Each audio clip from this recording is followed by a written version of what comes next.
Could I ask, if you look at legislation that's been brought in recently in Northern Ireland under the Bright Starts initiative, we in the community, the child community, would see that as a very negative response to an urgent need.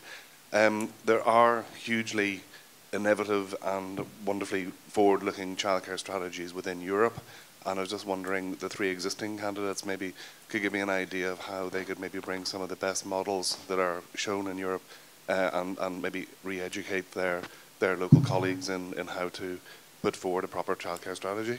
Is this in relation to regulations? Or? It's in relation to regulations and sort of forward-looking policy, yeah. Okay, so you're putting it to three sitting MEPs. Okay. Start with Jim.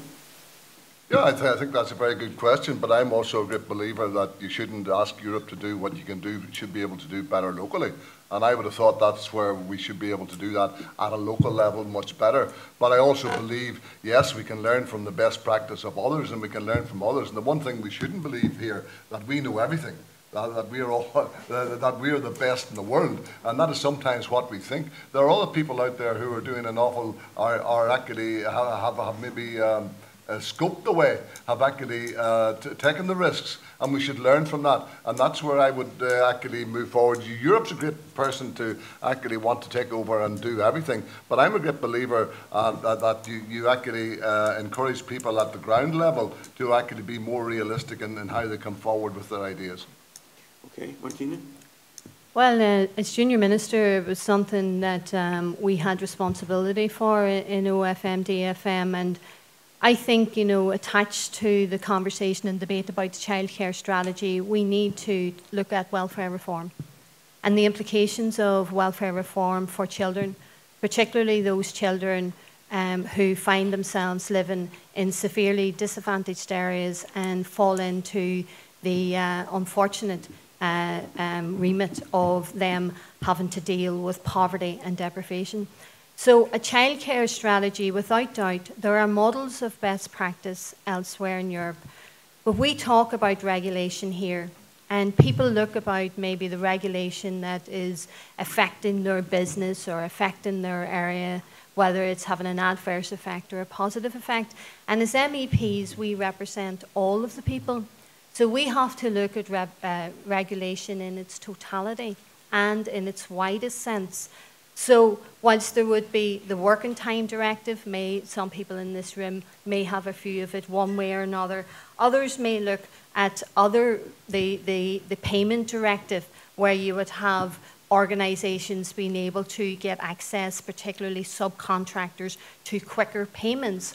So it's not just like all regulations are bad and that some regulations need to be changed. There are good regulations there, and there's regulations that are going to be effective. I think what we need to be looking at around childcare is how we access the kind of funding streams that are available through the structural funds. And it's one thing that I was the only MEP from the North who voted against the cuts. For the first time in 56 years, the European budget has been cut. And I have to say, I found it shameful. It was cut under the auspice of the Irish presidency. But that said, we need to look at where we are. And the funding streams, whether it's from ERDF, the European Social Fund, European funds that come in here to the North, or competitive funding, so that we can get the groups and organisations who deal with such issues like childcare, give them greater access to that. But without doubt, there are models of good practice. We have been working with the junior ministers now in situ and with other executive ministers so that they can learn those kind of models. But we also need buy-in.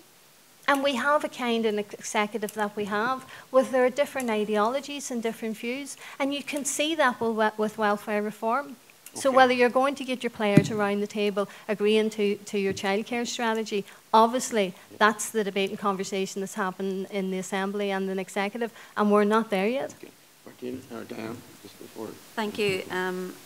Just a few things on this particular issue. For you as employers and as business people, there is no doubt that access to a skilled workforce depends on the provision of good quality, affordable childcare. And it's a hugely important issue, particularly for young families in Northern Ireland, where two parents need to work, and we need to have that provision of good quality, affordable childcare.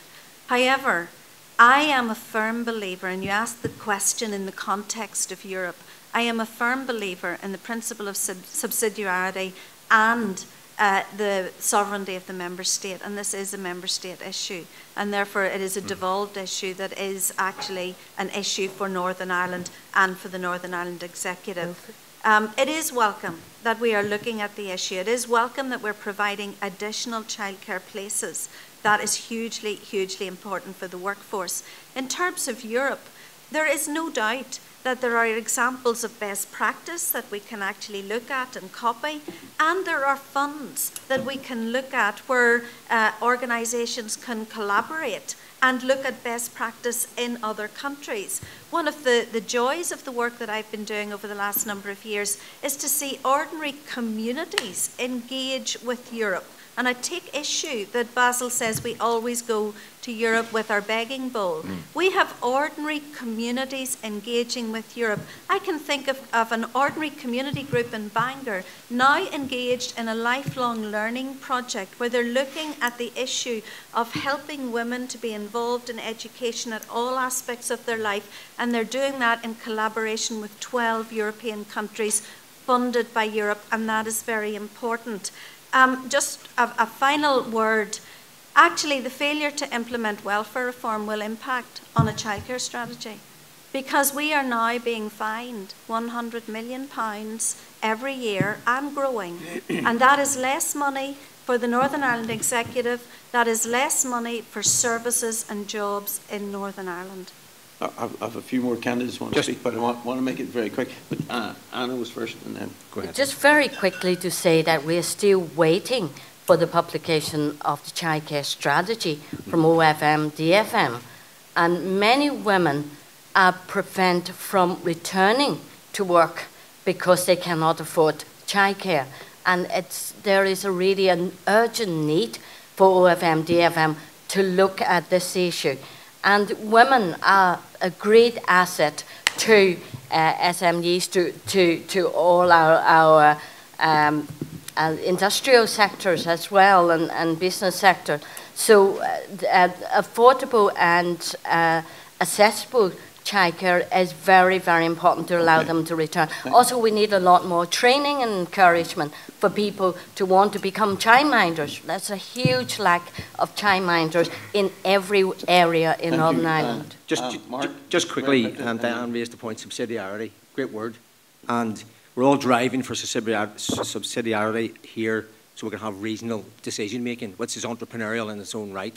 So if we keep pushing and pushing for subsidiarity, let's implement it at the executive, because we get the opportunity to implement and be in charge of our own destiny and be entrepreneurial and start to develop strategies that will help people like okay, I'll give Ross. We need to do that. We need to get to them. A final comment. It's taken years for the executive to come up with a childcare strategy, which still hasn't even been fully finished and published. And really, I think the biggest concern is here, when you talk about things like welfare reform. How can you have welfare reform and be pushing people back into the labour market if you don't have childcare support available for them? And maybe if we can just say one thing about the childcare strategy, they've come up with a figure that 8,000 childcare places are required for Northern Ireland. Where did they get that figure from? Because there was absolutely no analysis done that determined that we needed 8,000 childcare places. We need 10,000, 15,000, who knows? There was no analysis done, and I think it's a complete failure. And the last thing I could say is just about the one thing we would like to see in the Assembly and to do much more of is cooperate, because the problem is if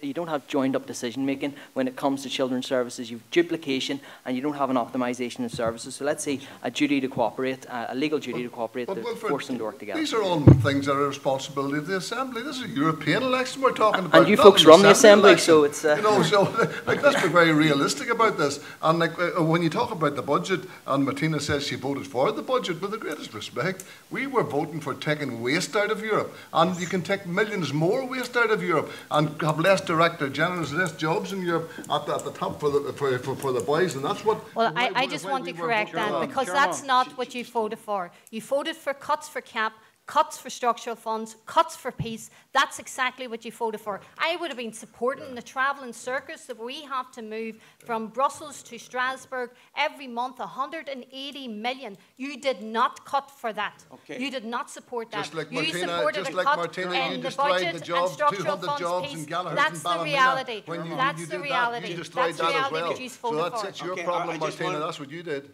Can I just bring some sanity that's around the budget? Can I just point out the easiest way to resolve this is for the Chancellor of the Exchequer to amend tax codes and give incentive to private business and let the market sort it out, because these people are never going to do it.